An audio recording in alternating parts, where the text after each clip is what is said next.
We're very excited to get funding from Genome Canada and the support from OGI in terms of doing a project looking at novel biomarkers that will help us to diagnose and treat patients with heart failure.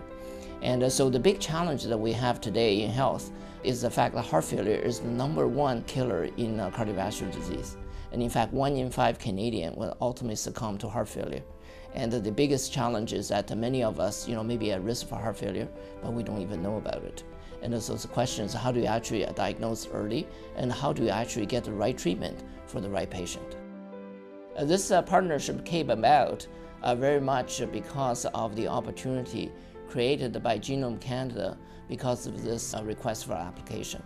And when we were discussing and looking for partners, to help us to do the research, Roche Diagnostics, and we came together because of the fact that there was a funding opportunity for us to actually work together.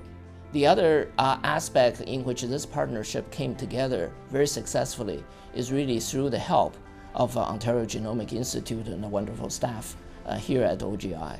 And this is because of the fact that in the very process of application, which is extremely competitive, is the fact that we were able to get tremendous guidance in terms of how to actually engineer this partnership. And the fact that we're successful is very much the learning process we have incorporated every step of the way in the application process, helped by the OGI team.